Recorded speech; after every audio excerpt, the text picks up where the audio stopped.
जिस बूढ़े ने अपना आखिरी दीपक जला दिया, धीरे रहस्यमयी आवाज में, कभी कभी इंसान के पास दूसरों को देने के लिए कुछ नहीं होता। न पैसा, न खाना, न कोई बड़ी चीज। लेकिन फिर भी वह किसी की जिंदगी में इतनी रोशनी छोड़ जाता है जिसे दुनिया उम्र भर याद रखती है। यह कहानी भी एक ऐसे ही बूढ़े आदमी की है जिसके पास खुद के घर में जलाने के लिए तेल नहीं था, लेकिन वह हर शाम मंदिर के बाहर एक दीपक जरूर जलाता था। लोग उसे पागल कहते थे, लेकिन किसी को नहीं पता था कि उस छोटे से दीपक की रोशनी एक दिन किसी की पूरी जिंदगी बचाने वाली थी।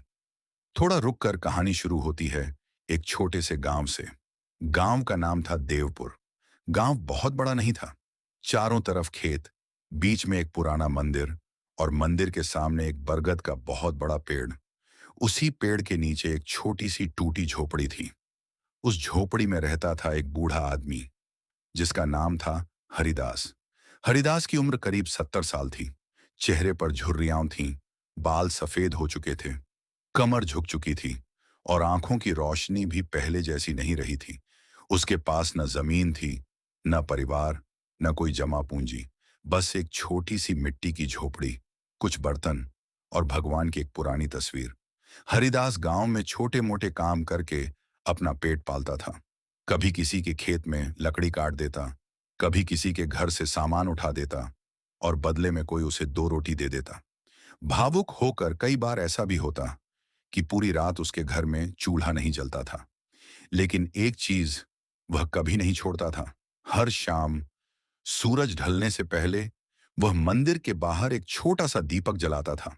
एक दिन गांव का एक आदमी वहां से गुजर रहा था। उसने हरिदास को दीपक जलाते देखा और हंसकर बोला, अरे बाबा, अपने घर में तो अंधेरा है और मंदिर के बाहर दीपक जला रहे हो। हल्की हंसी। हरिदास मुस्कुराया और बोला, बेटा, मेरे घर का अंधेरा तो मैं सह लूंगा, लेकिन अगर इस दीपक की रोशनी से किसी और का रास्ता दिख जाए तो मेरा दीपक जलाना बेकार नहीं जाएगा। वह आदमी हंसते हुए चला गया, लेकिन हरिदास ने उसकी बात का बुरा नहीं माना। वह रोज दीपक जलाता रहा। दिन बीतते गए, महीने बीतते गए, साल बीतते गए। गांव के बच्चे भी अब उस बूढ़े को देखकर कहने लगे थे, देखो, दीपक वाला बाबा आ गया। कुछ लोग उसकी इज्जत करते थे, कुछ मजाक उड़ाते थे, लेकिन हरिदास को किसी से कोई शिकायत नहीं थी। धीरे फिर एक दिन गांव में खबर आई कि इस साल बहुत बड़ा तूफान आने वाला है। आसमान सुबह से ही काला था। हवा तेज होती जा रही थी। पेड़ जोर जोर से हिल रहे थे। गांव के बुजुर्गों ने लोगों से कहा, आज रात कोई घर से बाहर मत निकलना। शाम होते होते बारिश शुरू हो गई। फिर अचानक ऐसा तूफान आया कि लोगों के घरों की खिड़कियां तक हिलने लगीं। बिजली चमक रही थी, बादल गरज रहे थे, और तेज बारिश ने पूरे गांव को पानी से भर दिया। हरिदास अपनी झोपड़ी के अंदर बैठा था। उसने बाहर देखा, और फिर उसकी नजर मंदिर के बाहर रखे अपने दीपक पर गई। हवा इतनी तेज थी कि दीपक बार बार बुझने वाला था। हरिदास ने अपने पुराने कपड़े का एक टुकड़ा लिया और दीपक को हवा से बचाने के लिए उसके पास बैठ गया।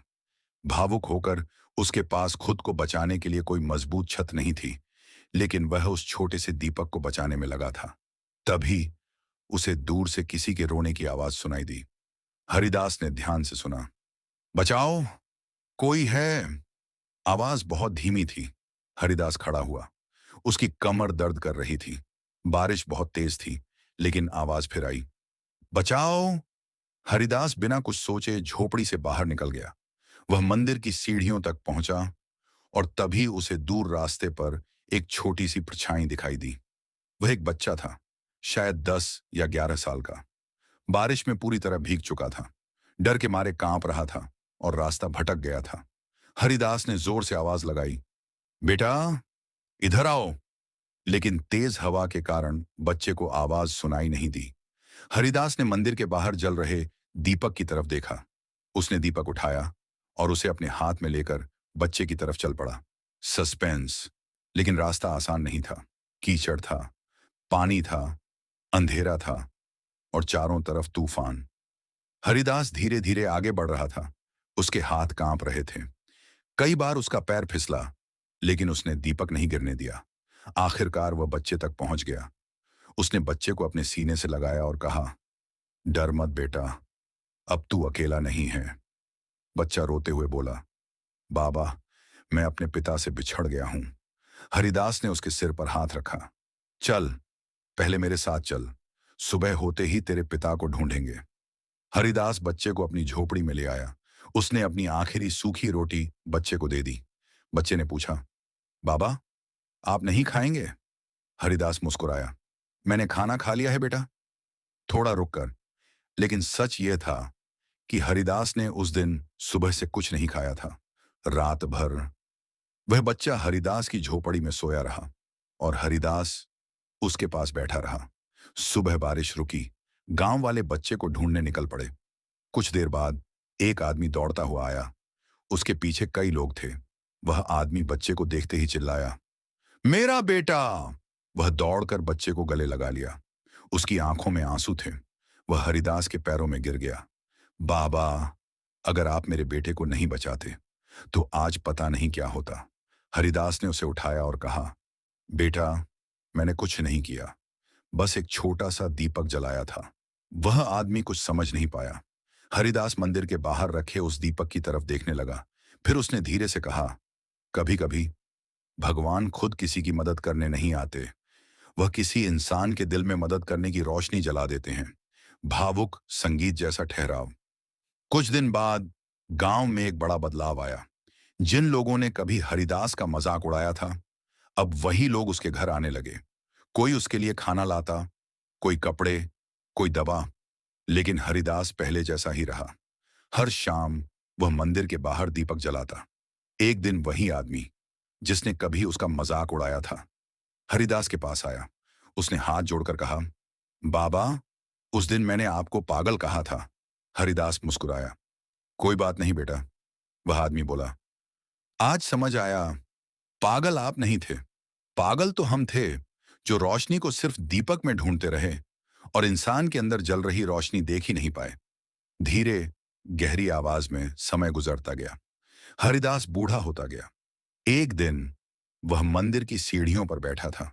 उसने आखिरी बार दीपक जलाया और भगवान की तस्वीर की तरफ देखकर मुस्कुराया।